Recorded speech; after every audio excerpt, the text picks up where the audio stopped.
ሰላም ጤና ይስጥልን ተመልካቾቻችን ከኢቲቪ ፓርላማ ወቅታዊ መሰናዷችን ነው ጀመረ። በዛሬው ወቅታዊ መሰናዷችን በሕዝብ ተወካዮች ምክር ቤት የግብርና ጉዳዮች ቋሚ ኮሚቴ ሰብሳቢ የተከበሩ አቶ ሰለሞን ላሌ እንዲሁም በሕዝብ ተወካዮች ምክር ቤት የግብርና ጉዳዮች ቋሚ ኮሚቴ ንዑስ ሰብሳቢ የተከበሩ አቶ አለሙ ዳምጠው ጋር ቆይታ እናደርጋለን። እስከ ፕሮግራማችን ፍጻሜ እንድትከታተሉን ያክብሮት ግብዣችን ነው። ጥሩ ጊዜ። ለጊዜያችሁ ከልብ አመሰግናለሁ። ከእርስዎ ልጀምር የተከበሩ አቶ ሰለሞን የ2018 የግብርና ጉዳዮች ቋሚ ኮሚቴ የስድስት ወራት እቅድ አፈጻጸም ምን ይመስላል? እሺ እኔም አመሰግናለሁ። የዚህ 2018 ዓመተ ምህረት የመጀመሪያው ስድስት ወር አፈጻጸም የቋሚ ኮሚቴያችንን በተመለከተ እንደ ቋሚ ኮሚቴ የምክር ቤቱ ካወጣው ዋና መሪ እቅድ የራሳችንን ካስኬድ አድርጎ በመውሰድ መጀመሪያ ላይ እቅድ ነው ያዘጋጀነው። የቋሚ ኮሚቴውን ይህን እቅድ ካዘጋጀን በኋላ በምክር ቤቱ አስተባባሪና አማካሪ ኮሚቴ የጋራ መድረክ ላይ ቀርቦ ያው ጸድቆ ወደ ስራ ነው የገባ ነው። ወደ ስራ ስንገባ መጀመሪያ ላይ ቅድሚያ ያደረግነው ዋና ተግባር ምንድነው? የአስፈጻሚ መስሪያ ቤቶች እኛ የምንከታተላቸው ግብርና ሚኒስቴርና 9 ተጠሪ ተቋማት አሉ። የነዚህን የ9 ተጠሪ ተቋማትና የግብርና ሚኒስቴር የ2018 ዓመተ ምህረት እቅድ አይቶ ገምግሞ ማጽደቅ ነበረብን። ያንን እቅድ ገምግመን ካጸደቅን በኋላና መስተካከል የሚገባቸውንም እንደዚሁ እቅዱ ላይ መካተት የሚገባቸውን እንዲያካትቱ ካደረግን በኋላ ቀጥታ ስራችንን የጀመርንበት ሁኔታ ነው ያለው። ይህንን ስራችንን በምንጀምርበት ጊዜ አንዳንድ ማስተካከያዎችን አድርገን ነው የጀመርነው። በተለይ ግብርናን ትራንስፎርም ለማድረግ በዋናነት ማሳ ማሳደግ ያስፈልጋል እና ማሳ እቅድ የነበረው ትንሽ መጨመር አለበት በሚል እሱም ላይ አስተያየት መስጠት፣ የመስኖ ስንዴም እንደዚሁ እንዲያስተካክሉና እቅዱን እንደገና እንዲያዩት የማድረግ ስራ ሰርተናል። ያ ብቻ ሳይሆን ከሌማት ትሩፋት ተግባራት ተጨማሪ እቅዳቸውን ከልሰው እንዲሰሩ አድርገናል። የተለያዩ ጉዳዮች ኢንቨስትመንት መሬት ጋር ተያይዞም በቂ እቅድ ታቅዶ ለባለሀብቶች ኢንቨስትመንት መሬት በስፋት እርሻ እንዲሰሩ የማድረግ ስራ መሰራት አለበት በሚል ወዘተ ይህንን አሳይመንት ሰጥተናቸው ነው የወጣነው ማለት ነው። በአንድ ያሉም ይህንን ካደረግን በኋላ በዋናነት መጀመሪያ ላይ ህግ አወጣጥ ላይ ነው ስራችንን እየሰራ ነው። ከዛ ቀጥሎ ደግሞ ከክትትልና ቁጥጥር ጋር ተያይዞ አስፈጻሚ አካሉን መጀመሪያ ያቀደው ምንድን ነው? ህዝባችንን ተጠቃሚ የሚያደርግ ነው ወይስ በቂ ነው? ከአቅም በላይ ነው ወይስ ከአቅም በታች ነው እቅዱ ራሱ የሚለውንም በደንብ ገምግመን ግብአት ጨምረን እንዲሻሻል ተደርጓል። ከዛ ጋር አያይዘን ደግሞ የሩብ ዓመቱንም እቅድ በዚያው ልክ ገምግመን አይተን ግብረ መልስ የሰጠንበት ሁኔታ ነው ያለው። ከዛ በኋላ የስድስት ወሩን አፈጻጸም የግብርና ሚኒስቴርና የተጠሪ ተቋማትንም ባለፈው ጊዜ አይተን ገምግመን ግብረ መልስ የሰጠንበትና እንደ ግብርና ሚኒስቴር በዚህ በዘርፉ ማለት ነው በግብርና ልማት ስራ በርካታ ውጤቶች ተመዝግበዋል። እንዲሁም መስተካከል ያለባቸውንም ጉዳዮች ትኩረት እንዲሰጡ ግብረ መልስ ሰጥተን እሱን በዛ መልኩ የጨረስንበት ሁኔታ ነው ያለው። ከክትትልና ቁጥጥር ስራችን ጋር ተያይዞ አንዱ ያው እቅድ ገምግሞ ማየት ሲሆን የፊት ለፊት መድረክ አድርገን ነው እሱን የምንገመግመውና የፊት ለፊት መድረክ ያው 2 ጊዜ አድርገናል ማለት ነው ከአስፈጻሚው ጋር። መጀመሪያ እቅድና ሩብ አፈጻጸም እንደገና ደግሞ የስድስት ወሩን አፈጻጸም በተመለከተ የፊት ለፊት መድረክ በተገቢው በእቅዳችን መሰረት አካሂደናል። ከዛ ውጪ ሌላው የክትትልና ቁጥጥር ስራ መስክ ግምገማ። መስክ 2 አይነት ነው። አንዱ የከተማና አንዱ የገጠር መስክ ነው። የገጠር መስክ አንደኛው በአፋር ክልል ያካሂድ ነው። ሁለተኛ ደግሞ በጋምቤላ ክልል ነው።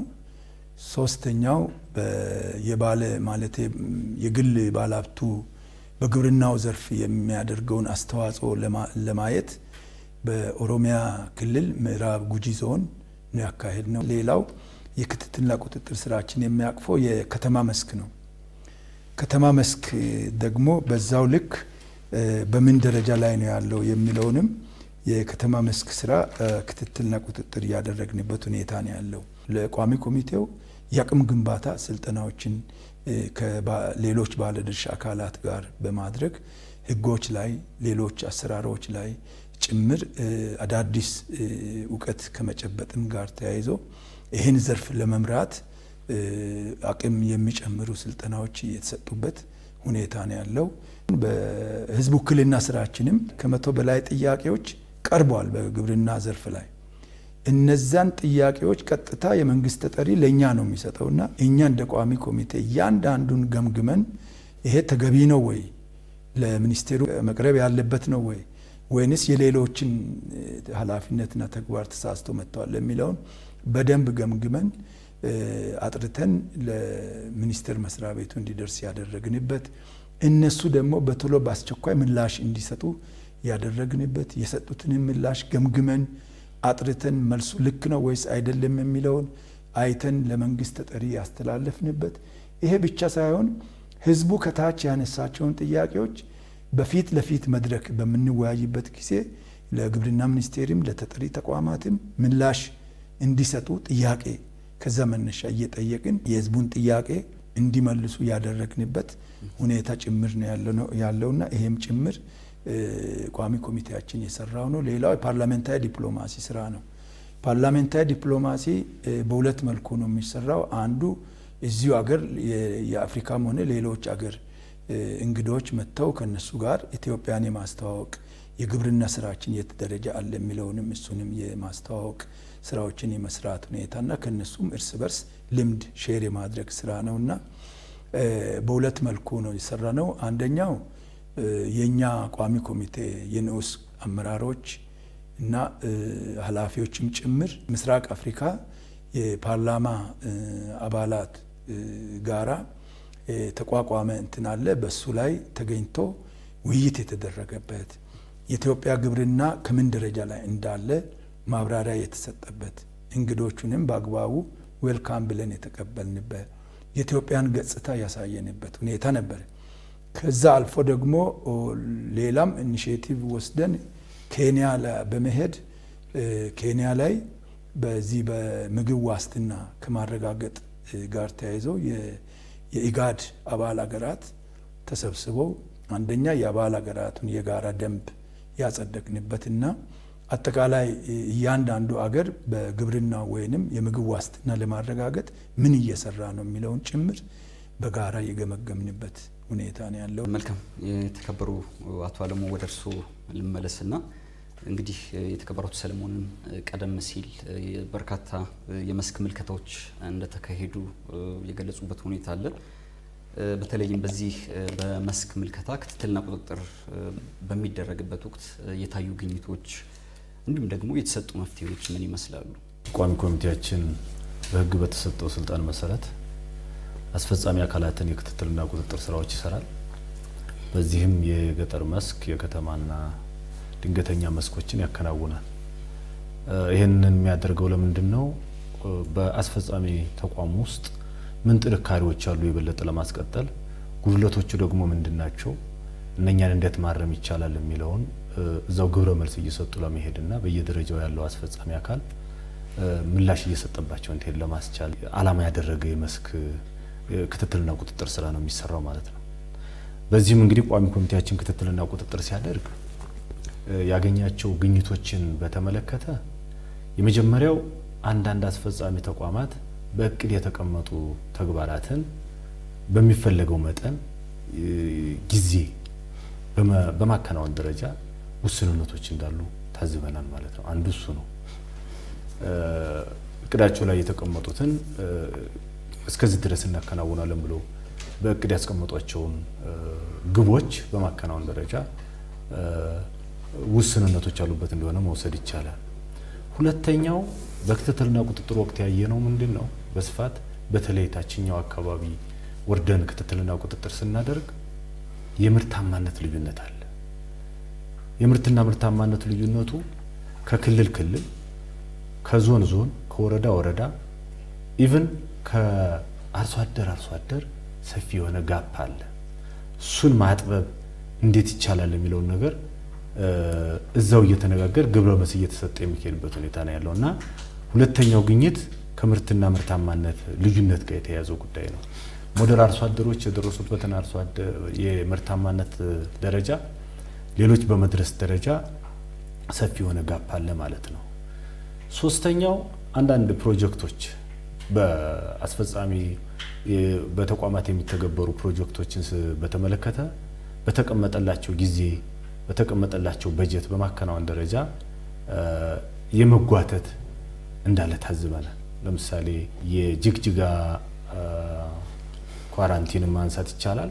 ከዛ ውጪ ደግሞ የግብርና ምርምር እንደዚሁ በአዲስ የወረኢሉ ግብርና ምርምር ተቋም በጀት ተይዞለት ግን በሚፈልገው ፍጥነት እና ህብረተሰቡ በሚፈልገው ደረጃ ቶሎ ባጭር ጊዜ እንዳልኩ ተደርገው ወደ ተግባር የመግባት ጉድለት እንዳለ ነው ያየነው ማለት ነውና እንደ አይነት ነገሮችን አይተናል። ሌላው ምንድነው ያየነው? አሁንም ግብርና ከኋላ ቀር አሰራር በማላቀቅ ደረጃ ገና ብዙ መሄድ ይጠይቃል። እነኚህን ነገሮች ነው የታዘብነው። የአካባቢ አቅምን እምቅ አቅምን አሟጦ የመጠቀም ጉድለቶችም ይስተዋላሉ። አንዳንድ አካባቢዎች የመሬት የውሃ ሌሎች የተፈጥሮ ሀብት ምቹ ሁኔታዎች እያሉ እነኛን አሟጦ በመጠቀም ደረጃ ጥረቶች እንዳሉ ይታያሉ ማለት ነውና እነዚህን ነው እንቅስቃሴ ስናደርግ በክትትልና ቁጥጥር ወቅት በግኝት መልክ ያየናቸው። ለነዚህ ለታኙ ግኝቶች በእኛ በቋሚ ኮሚቴ ደረጃ መፍትሄ በመስጠት ደረጃ እየተሄደበት ያለው ርቀት ምን ይመስላል በሚለው ጉዳይ ላይ የመጀመሪያው ጉዳይ ተግባራትን በየሩብ ዓመቱ እንገመግማለን። በሩብ ዓመት ይገመገማል። ከመጀመሪያ እቅድ ጀምሮ የ6 ወር የ9 ወር ዓመታዊ ይገመገማል። በዚህ ጊዜ በአፈጻጸም ወደ ኋላ የቀሩ ግቦችን በተገቢው ከአስፈጻሚው ጋር በመነጋገር እና ግብረ መልሶችን በጽሁፍም በአካልም በመስጠት እንዲሻሻሉ የማድረግ ስራ እንዲታረሙ የማድረግ ስራ ነው የምንሰራው። ሁለተኛው ከአዳዲስ አሰራርና ቴክኖሎጂዎች ወደ ታችኛው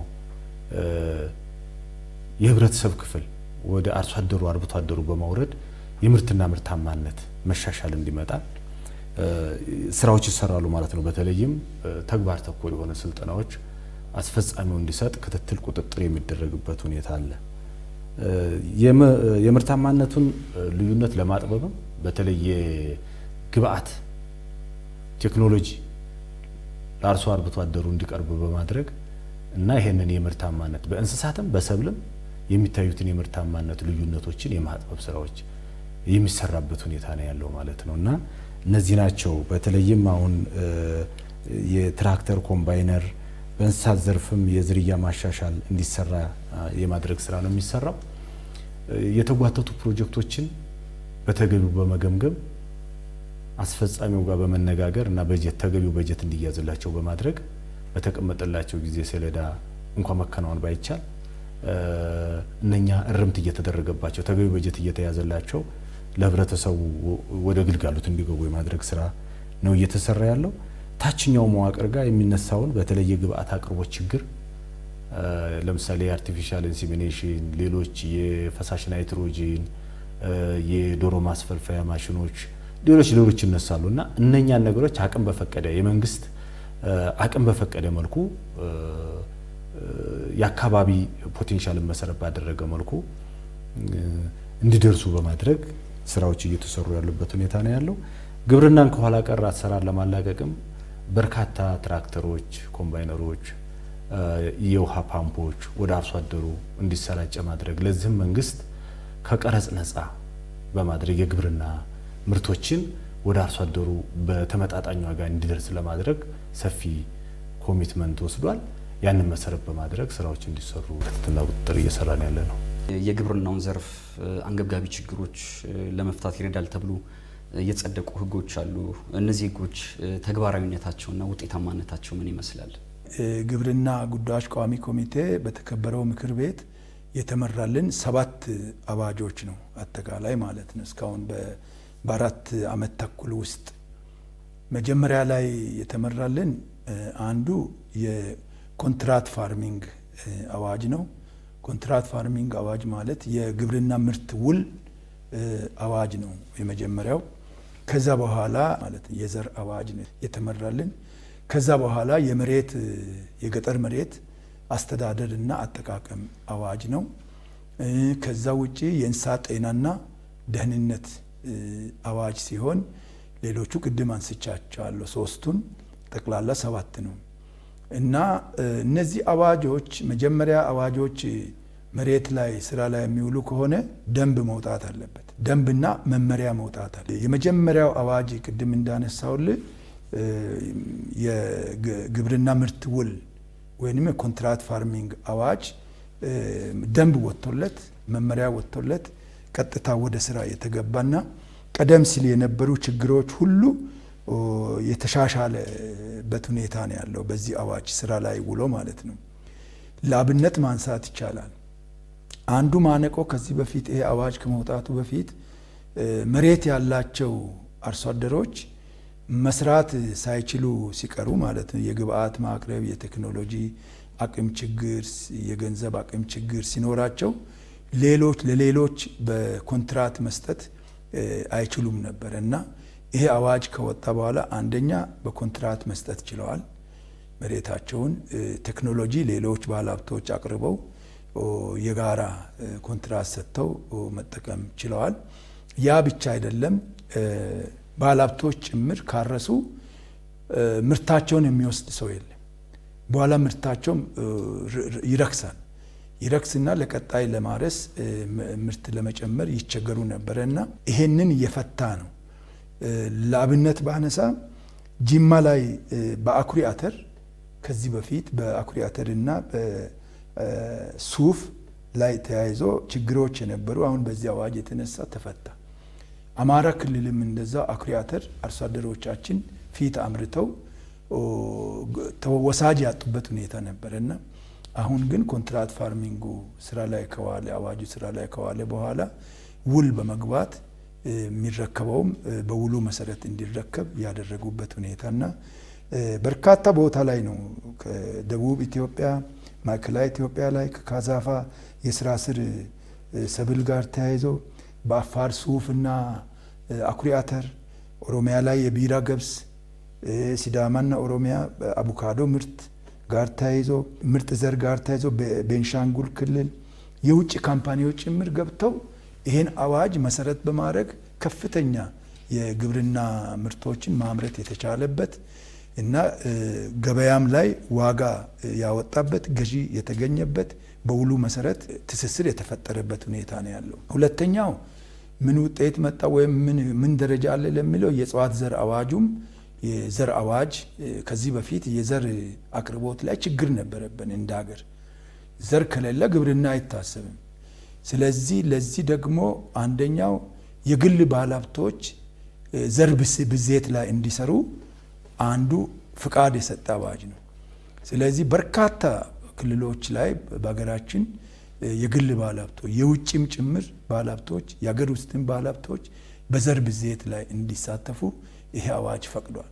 ከዚህ የተነሳ ሰፊ ስራ የተሰራበት ከዚህ በፊት መንግስት ብቻ ነበረ በመንግስት ዘር ብዜት ቦታዎች የሚያዛውና አሁን ግን ይሄ ከጸደቀ በኋላ ትልቅ የምርጥ ዘር ለማባዛት ትልቅ አቅም የሆነበት ሁኔታና ሌሎችም ስራዎች የተሰሩበት ነው። ሌላውና ዋናው የገጠር መሬት አስተዳደርና አጠቃቀም አዋጅ ነው።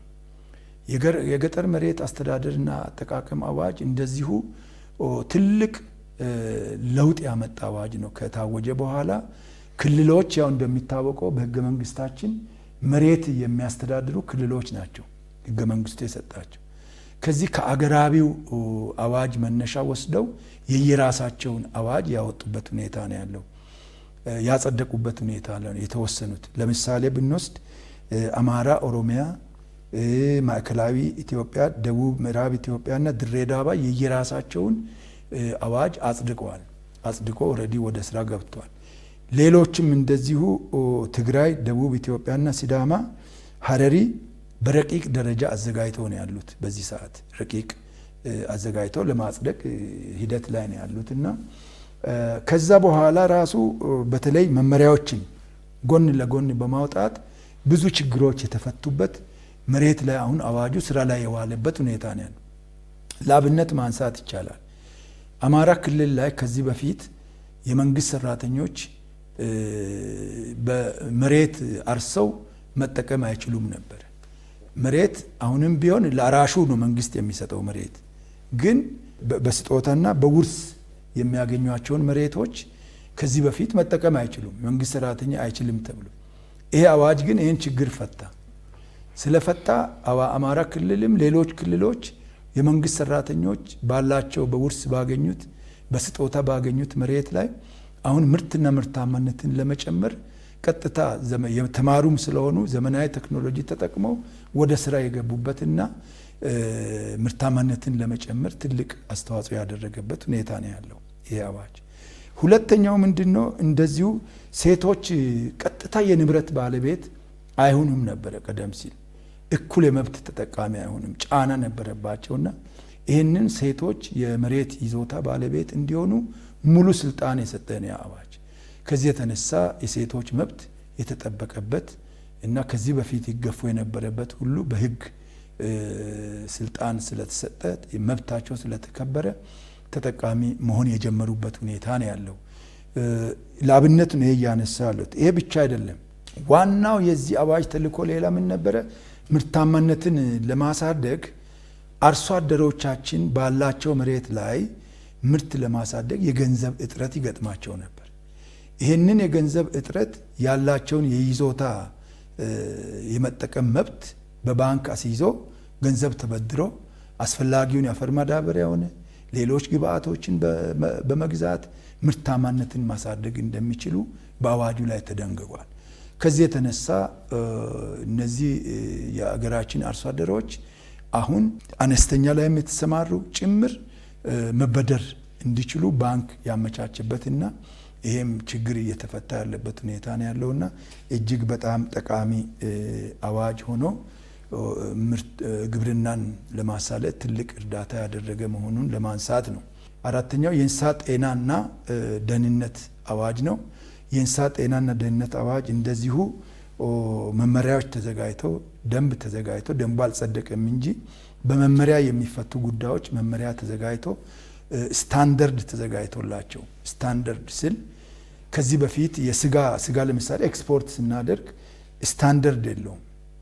ከዚህ የተነሳ ጥበቃውም ራሱ ንጽህናውም ራሱ ጥራቱም ራሱ ብዙ ችግሮች ነበሩ። ከዚህ የተነሳ በውጪ የኛ ምርት የስጋ ምርት ተቀባይነት አይኖረውም ነበር። ይሄንን ተቀባይነት እንዲኖረው የሚያደርግና የሚያሰራ አዋጅ ነበረና ከዚህ የተነሳ ስታንዳርዱን የማውጣት ስራ የተሰራበት ሁኔታ ነው ያለው በተለያዩ ኮሞዲቲዎች ላይ እና ከዚህ የተነሳ ወደ 5 ስታንዳርዶች የተዘጋጁበት ሁኔታ ነው ያለውና አሁን ወደ ስራ ለመግባት ዝግጅት ያለቀበት ሁኔታ ነው ያለው። በአጠቃላይ የተመሩልን አዋጆችና ለምክር ቤቱ ቀርበው የጸደቁ አዋጆች ቅድም ያነሳቸው 4 አዋጆች ኦልሬዲ ስራ ላይ ውለዋል። ተጠቃሚም አድርጓል ህዝባችንን። ልማቱንም የግብርና ልማት ለእድገቱ ትልቅ አስተዋጽኦ ያደረጉበት ሁኔታ ነው ያለው። የመኸር ወቅት የግብርና ስራ ለመልሳችሁና በተለይ ባለፈው የመኸር ወቅት የግብርና አጠቃላይ የማሳ ስራው እንዲሁም ደግሞ የምርት አሰባሰቡ ምን ይመስል ነበር? መልካም። የባለፈው አመት የግብርና የመኸር የግብርና አጠቃላይ ማሳና ምርት አሰባሰብ በተመለከተ እንግዲህ በምርት ዘመን ነው እንትን የምንለው የ2017-18 በጀት አመት የ6 ወሩን ስንመለከት እቅዳችን የነበረው በመሬት 32.26 ሚሊዮን ሄክታር ነው። ይሄም በሰብል በሆርቲካልቸር እና ጥጥ ልማት ማለት ነው። እነዚህም መሰረት ያደረገ ነው። ክንውናችን 31.99 ሚሊዮን ወደ 32 ሚሊዮን ሄክታር አካባቢ ተጠጋ ነው። 99% አካባቢ ማልማት የተቻለበት ሁኔታ ነው ያለው ማለት ነው። በምርት ስናየው 1.26 ቢሊዮን ምርት ኩንታል ምርት ለመሰብሰብ ነው የታቀደው። 998 ሚሊዮን ኩንታል ተሰብስቧል። አፈጻጸሙ ወደ 79% ነው። ይሄ የ6 ወሩ ነው።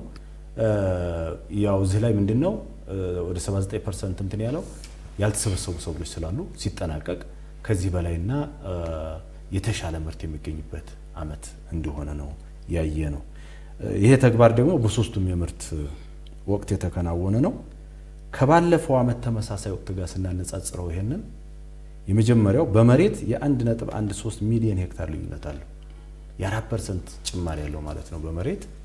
በምርት ደግሞ የ205.7 ሚሊዮን ኩንታል ወይም የ26% እድገት አስመዝግቧል። ስለዚህ ከባለፈው ዓመት ጋር ስናነጻጽረው በመኸር ያገኘ ነው ምርት የተሻለ ነው ብሎ መውሰድ ይቻላል። በ6 ወሩ የተገኘው አጠቃላይ 998 ሚሊዮን ኩንታል ደግሞ በበልግ ወደ 227 ሚሊዮን ኩንታል ወይም 23% ይሸፍናል የበልግ እንትኑ። በመኸር 747 ሚሊዮን ኩንታል ወደ 75.5% አካባቢው በበልግ የተሸፈነ ነው። የመኸር ሰፋፊ እርሻ ደግሞ ወደ 14 ሚሊዮን ኩንታል ነው፣ ወደ 1.4% ድርሻ አላቸው። በአጠቃላይ በዚህ በግብርናው ዘርፍ የተገኘው ውጤት ለአጠቃላይ ማክሮ ኢኮኖሚው መረጋጋት በተለይም የሀገራዊ ዋጋ ግሽበት ወደ አንድ አሃዝ ዝቅ እንዲል ትልቅ ሚና ተጫውቷል ተብሎ የሚወሰድ ነው ማለት ነው። በተለይ ለቀጣይ ለመስኖ እንዲሁም ደግሞ ለበልግ ከዛም ደግሞ ሲቀጥል ለመኸር እርሻ ያለው የግብዓት አቅርቦትና ስርጭት ምን ደረጃ ላይ ይገኛል? እስኪ ቢያብራሩልኝ። እሺ፣ ጥሩ ነው፣ አመሰግናለሁ። ቅድም ወንድሜ እንዳነሳው በተለይ በመኸር ላይ የመጣው የምርት ውጤት ከግብዓት አቅርቦትም ጋር ተያይዞ ያለ ውጤት ነው ማለት ነው። መኸሩ ኦልሬዲ ጨርሰናል። ያደረ የአፈር ማዳበሪያና ለዘመኑ የቀረበው በበቂ ሁኔታ በቂ ሆኖ የመኸሩ እርሻ እንዳለፈ ያው በክትትልና ቁጥጥር ስራችን አረጋግጠናል ማለት ነው። ኦልሬዲ መስኖ ይዘን ያለ ነው። መስኖና በልግ አለ፣ ቀጥሎ መኸር አለ። እነዚህም ሲዝኖች ያው የአፈር ማዳበሪያ ሌሎችም ግብአቶች ያስፈልጉታል። ከዚህ የተነሳ እንደ መንግስት እቅድ ተይዞ እየተሰራ ነው ያለው። በተለይ ከአፈር ማዳበሪያ ጋር ተያይዞ ከምርጥ ዘር አቅርቦት ጋር ተያይዞ በ2014 2015 በጣም ሲሪየስ ቻሌንጅ ነበረ። ከዛ ትምህርት በመውሰድ መንግስት 2016 ላይ ያሻሻለበት ሁኔታ አለ። 2017 ላይ የበለጠ ከፍተኛ ድጎማ ተሰጥቶ ለአፈር ማዳበሪያም ግዢ ተካሂዶ ሰፊ ስራ የተሰራበት እና አሁን የመኸሩም ራሱ ከዛ ጋር ተያይዞ የመጣው ውጤት ነው ብለን እንወስዳለን። በዚህ ዓመትም በዛው ልክ 22 ሚሊዮን 962 ሺህ ኩንታል እንዲገዛ ታቅዷል። ለበልጉ ለመኸሩም ለመስኖም ጭምር ለቀጣዩ ተብሎ የ2018-19 ምርት ዘመን ይሄ ታቅዷል ማለት ነው።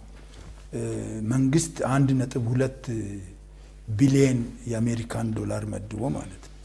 ምን ያህል ትኩረት እንደተሰጠ ያው ታያለ ለዘርፉ። ምክንያቱም የሀገራችንን ኢኮኖሚ በከፍተኛ ሁኔታ ሚና የሚጫወት እና ከወሳኝ ሴክተር ከመሆኑ አንጻር 1.2 ቢሊዮን የአሜሪካ ዶላር ተመድቦ ግዢ እንዲካሄድ ተወስኖ ግዢም ተካሂደዋል።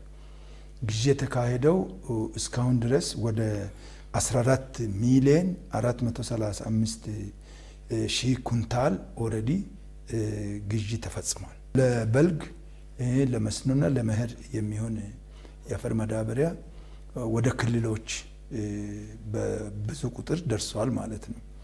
ላብነት ባነሳ አሁን ወደ ክልሎች የደረሰው አርሶ አደሩ እጅም እንዲሰራጭ ወደ ማህበራት መጋዘኖች ጭምር የገባ ወደ 6 ሚሊዮን 619,700 ኩንታል ታች ወርደዋል ማለት ነው።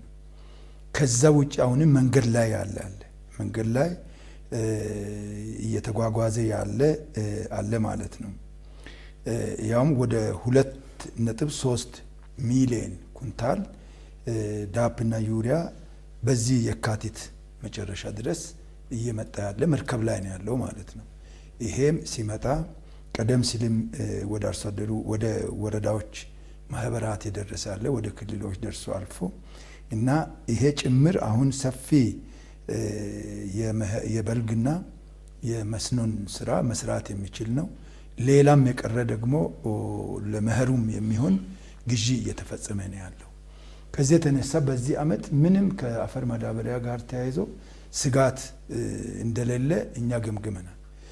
ክልሎችም አረጋግጠናል። ክልሎች ማዳበሪያ የአፈር ማዳበሪያ ደርሷቸዋል ወይስ አልደረሰም ብለን ክልሎችንም ቼክ አድርገናል።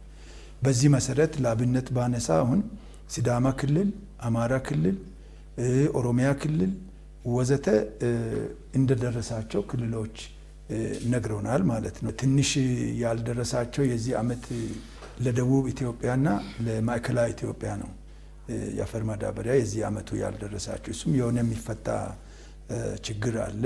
ያውም ቀደም ሲል የነበረ የማዳበሪያ ዕዳ ጋር ተያይዞ ሁለቱ ክልል በሚለያይበት ጊዜ መፈታት የነበረበት ችግር አለ። እሱ መንግስት ይዞ ሁለቱም ክልል መንግስታት ለመፍታት እየሄዱበት ነው። ያ በፍጥነት ይፈታል። ከተፈታ በኋላ ማዳበሪያ የሚያገኙበት ሁኔታ ነው ያለውና ከዛ ውጪ በዚህ ዓመት የአፈር ማዳበሪያ አቅርቦት ላይ ቻሌንጅ ይገጥማል የሚል ጥርጣሬ የለንም። ፊት የነበረም እንትን ተሻሽሏል ማለት ከዚህ ከብልሹ አሰራር ጋር ተያይዞ ማዳበሪያ ሲሰራጭ በኮንትሮባንድ መልክ በግለሰቦች የግል እንትን እየሸጡ የሚጠቀሙበት የሌብነት ስራ ሁሉ ነበረ። ይሄም የመፍታት ስራ እንደ መንግስት እስከታች ድረስ የተፈታበት ሁኔታም እንዳለ አይተናል። ይሄ ቶሎ ይፈታል የሚል ውይይታችንም ላይ በቅርብ የስድስት ወሩን ስንገመግም የተግባባንበት ሁኔታ ነው ያለው። ለአርሶ አደሩ ግን አሁን ለሽያጭ ቶሎ የዋጋ ተመን እንዲላክላቸው የሚል አርሶ አደሩ እጅ እንዲገባ በቅርብ እንደሚፈቱ ተነጋግረናል። የዋጋ ተመኑ ላይ ብቻ ነው ለየት የሆነው። እሱን ደግሞ ቶሎ ብለው እንዲፈቱ የተስማሙበትና በቅርብ ዋጋ ተመን ወርደው አርሶ አደሩ ግዢውን ፈጽሞ ሄዶ ታች ነው ያለው ማዳበሪያና ተግባራዊ የሚሆን ነው። ከዘር ጋር ተያይዞ ዘር በጣም ችግር ተፈቷል። በየክልሉ በመንግስት ደረጃም የዘር ብዜት ስራ እየተሰራ ነው። ባለሀብቶችም እንደዚሁ መሬት ወስደው የዘር ብዜት የውጭ ኢንቨስተሮችም የሀገር ውስጥ ባለሀብቶችም ዘር ብዜት ላይ እየሰሩ ነው ያሉትና ጥቃቅን ችግሮች የሚኖሩትንም በቅርበት እኛም እየተከታተል እንዲሁም ደግሞ ሚኒስቴር መስሪያ ቤቱና ጉዳዩ የሚመለከታቸውም እየፈቱ የሚሄዱበት ሁኔታ ነው ያለውና በዚህ መልኩ እየተፈታ ነውና እንደ ድሮ አይነት ስጋት የለም። መንግስት በትኩረት እየሰራ እንደሆነ አረጋግጠናል ማለት ነው።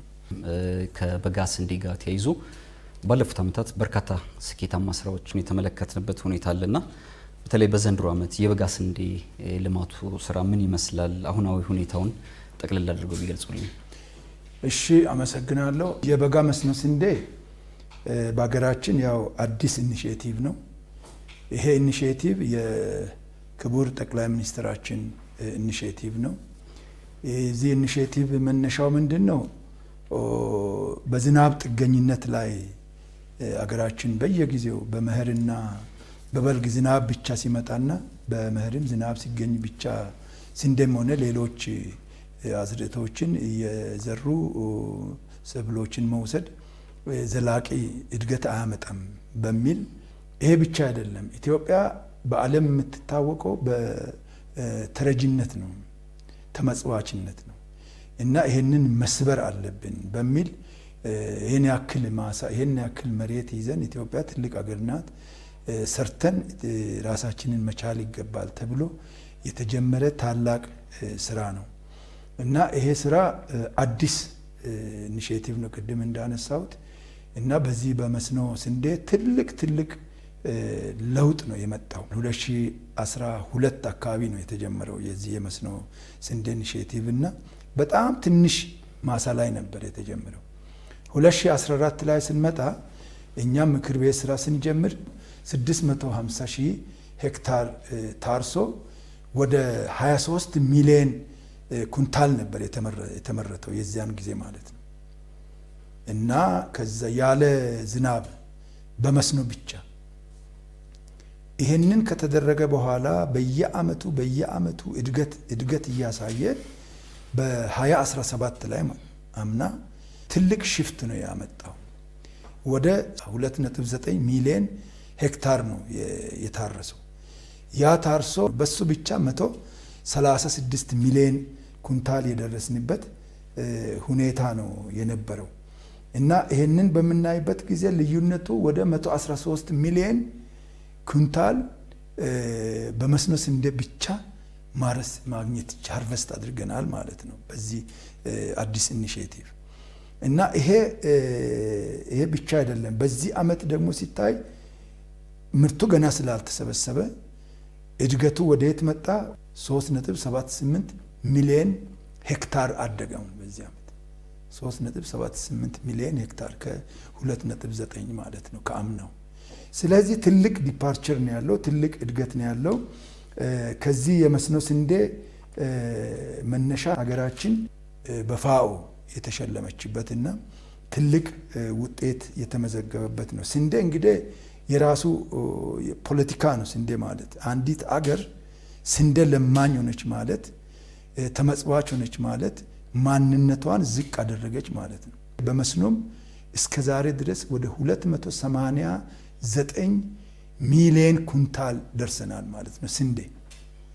ይሄ ማለት ከዚህ በፊት ከውጭ የምናስገባውን የስንዴ እርዳታ አስቀረን። የውጭ ስንዴ እርዳታ ብቻ አይደለም፣ ከውጭ የምንገዛውን የስንዴ ግዥም አቆምን ማለት ነው። ኢምፖርት ሰብስቲዩት አደረግን። ሌሎች ፋብሪካዎችም በስንዴ የሚጠቀሙ ለምሳሌ እነ የዱቄት ፋብሪካዎች ጭምር እኛ በአካል ሄደን አይተናል። አርሲ ላይ ወደ 11 የዱቄት ፋብሪካዎችን አይተናል። የፉርኖ ዱቄት ፋብሪካዎችን በራሳቸው ነው መተካት የቻሉት ማለት ነው። ከአካባቢው ከአርሶ አደሩ ገዝተው እና ትልቅ ስራ የተሰራበት መሆኑን ብቻ አይደለም ወደ ውጭ ማሻገር የቻልንበት ወደ ውጭ ሽጠን ዶላር ሁሉ ማግኘት የቻልንበት ነውና ስንዴ የመስኖ ስንዴም የስንዴም አጠቃላይ ምርት እጅግ በጣም ማደግ የቻለ ለሀገራችን ትልቅ ሚና የተጫወተ ከተረጂነት የምንታወቀውን ማንነታችንን ከፍ ያደረገ እንደሆነ ነው በስንዴ ያየነውና ውጤታማ ነው። መልካም የተከበሩ አቶ አለሙ ደርሶ ልመለስና ዝናብ አጠር በሆኑ የሀገሪቱ አካባቢዎች በተለይ ምርትና ምርታማነትን ለማሳደግ የተሰሩ ስራዎች በቋሚ ኮሚቴው እይታ ምን ይመስላሉ? መልካም ዝናብ አጠር አካባቢዎችን የቋሚ ኮሚቴዎችን የመስክ እንቅስቃሴ ሲያደርግ በገጠር መስክ ከሚመለከታቸው አካባቢዎች ውስጥ ናቸው። እንግዲህ ቋሚ ኮሚቴያችን እንቅስቃሴ ሲያደርግ በእነዚህ በዝናብ አጠር አካባቢዎች እየተከናወኑ ያሉ ስራዎች ምን እንደሚመስሉ ለማየት ሞክሯል ማለት ነው። እንደሚታወቀው የኢትዮጵያን ግብርና በከፍተኛ ደረጃ ወደ ኋላ አንቀው ከያዙት ተግዳሮቶች ውስጥ አንዱ በዝናብ ጥገኝነት ላይ የተመሰረተ መሆኑ ነው። ግብርናችን በዝናብ ጥገኝነት ላይ የተመሰረተ መሆኑ ነውና ከዚህ ጎን ለጎን ደግሞ አብረው ተያይዞ የሚመጡ ነገሮች አሉ ማለት የምርትና ገበያ ትስስር ጉድለትም ይኖራል አብሮ በሚመጣ ዞሮ ዝናብ አጠር በሆኑ አካባቢዎች ቋሚ ኮሚቴያችን እንቅስቃሴ ሲያደርግ ምን እየተከናወነ እንደሆነ ለማየት ሞክሯል። የመጀመሪያው የመስኖ ልማት ማስፋፋት ነው። ቋሚ ኮሚቴያችን እንቅስቃሴ ሲያደርግ በአፋር፣ በቤኒሻንጉል፣ በሶማሌ፣ በኦሮሚያ እና በአማራ ክልል ሌሎችም ክልሎች ደቡብ ክልሎች እንቅስቃሴዎችን አድርጎ ለማየት ሞክሯል። በዚህ ጊዜ የመስኖ ልማት በተለይ አፋር አካባቢ፣ ሶማሌ አካባቢ፣ ቤኒሻንጉል አካባቢ እነዚህ አካባቢዎች ላይ የመስኖ ልማትን በማስፋፋት ደረጃ እና ውሃ አቀባ ስራዎችን በመስራት ደረጃ የሚሰሩ ስራዎች አሉ ማለት ነው። ለአብነት ስንዴ ማንሳት ይቻላል። ከአሁን በፊት ስንዴ በቅሎባቸው የማያውቁ አካባቢዎች ስንዴ በቀለባቸው ሁኔታ የአኗኗር ዘይቤውን ጭምር የቀየረበት ሁኔታ እንዳለ ማንሳት ይቻላል። ሁለተኛው ቶሎ የሚደርሱ ሰብሎችን እና ድርቅ የሚቋቋሙ የእንስሳት የሰብል ዝርያዎችን የማላመድ ሁኔታው እያደገ መጥቷል ማለት ነው። በትንሽ ዝናብ በ3 ወር በ4 ወር ጊዜ ውስጥ ቶሎ ሊደርሱና ሊሰበሰቡ የሚችሉ ሰብሎችን የመተግበር ስራ ይከናወናል። ሌላው የአግሮ ኢንዱስትሪ የአግሮ ፎረስተሪ ተግባራትን የማከናወን ስራ ነው። በተለይም የዛፍ ደን ልማትን ከእርሻ ጋር የማቀናጀት ስራዎች ይከናወናሉ። የአፈር እርጥበት እቀባ ዘዴ ስራዎችም የሚሰሩበት ሁኔታ ነው ያለው። ሌላኛው ምንድነው በዝናብ አጠር አካባቢ አብዛኛው አርብቶ አደር ስለሆነ የመስኖ መሬትን ለመኖ ፎደር የማልማት ለመኖ ልማት የመዋልና የእንስሳት ጤና አገልግሎት ተደራሽነት የማድረግ ዝርያ የማሻሻል ስራዎች የሚሰሩበት ሁኔታ አለ። አንዳንድ አካባቢዎች ላይ የአደጋ አስተዳደር ስርዓት የመዘርጋት ለምሳሌ ቀድሞ ማስጠንቀቂያ ኤርሊ ዋርኒንግ በሰብልም በእንስሳትም የሚሰሩበት ሁኔታ አለ። የዳይቨርሲፊኬሽን ልምድን እየዳበረ የመጣበት ሁኔታ አለ። በብዙ አካባቢ የእንስሳት ቁጥር እንዲቀንሱ የማድረግና ጥራት ላይ ተመስርቶ ስራዎች እንዲሰሩ የትምህርት የልምድ ልውውጥ ስራዎች የሚሰሩበት ሁኔታ ነው ያለው።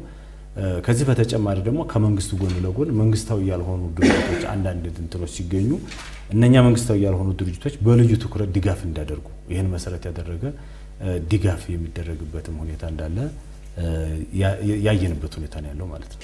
በመጨረሻም ለግብርናው ዘርፍ ተዋናያን የሚያስተላልፉት መልእክት ካለ? ለህዝባችን ማስተላለፍ የሚፈልገው አሁንም ገና ብዙ ስራ መስራት እንደሚገባንና ይህንን የመጡ ውጤቶች ለቀጣይ ግብርናን ትራንስፎርም ወይም ለማሸጋገር ማሳያዎች ናቸው። ከተሰራ ውጤት ማምጣት እንደሚቻል ማሳያዎች ናቸው እንጂ ገና የግብርናን ሽግግር ማሳየት እንደሚቻል ማረጋገጥ እንደሚቻል መንገዱን አይተናል እና መንገዱን አግኝተናል፣ ማሳያዎቹንም አይተናል እና ለማሳካት በሰፊው መትጋት አለብን።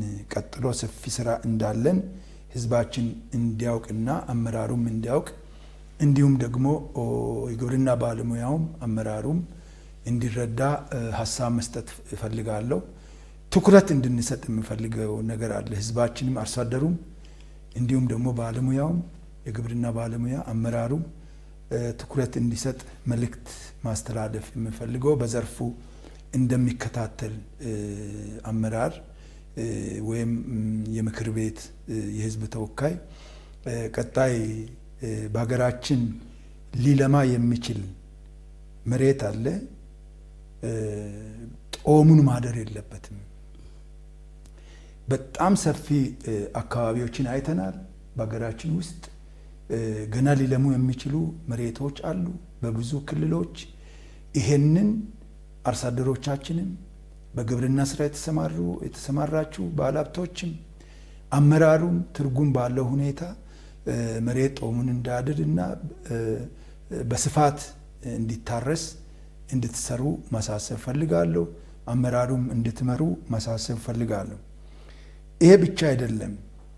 የግብርና ምርት ማሳደጊያ ቴክኖሎጂዎችን በአግባቡ ካልተጠቀም መሬቱን ማልማት ብቻ ማረስ ብቻ ትርጉም የለውም። ስለዚህ መንግስት ትኩረት ሰጥቶ የአፈር ማዳበሪያ በየጊዜው እያቀረበ ነው። ያ ብቻ አይደለም። ራሳችንን ችለን ማዳበሪያ ፋብሪካ መገንባት ጀምረናል።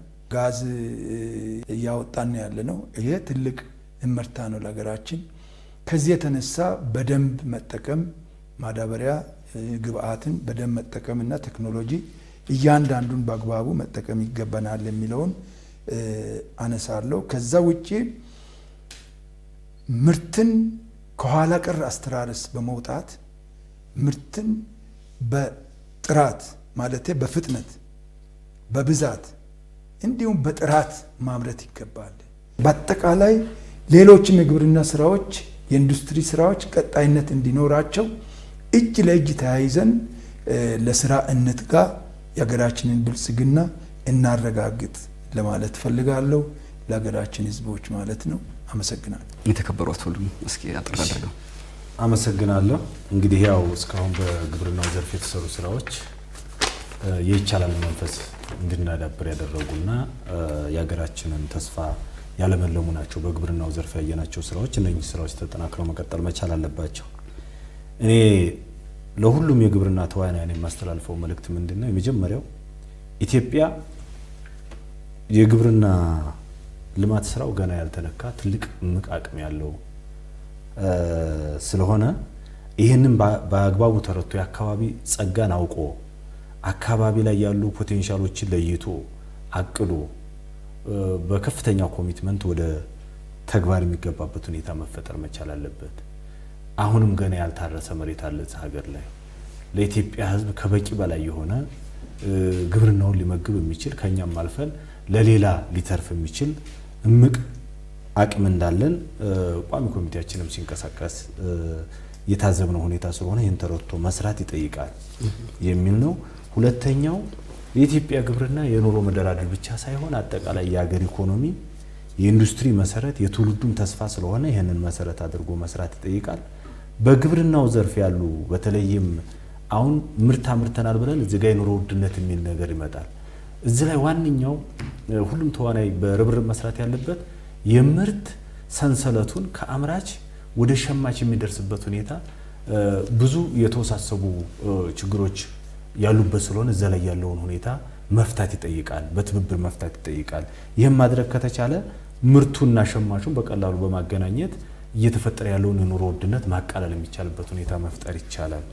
ስለሆነም ግብርናን በአዲስ እይታ የግሉን ዘርፍ በማሳተፍ ምርምርን በማሳተፍ በአግባቡ መስራት ይገባል።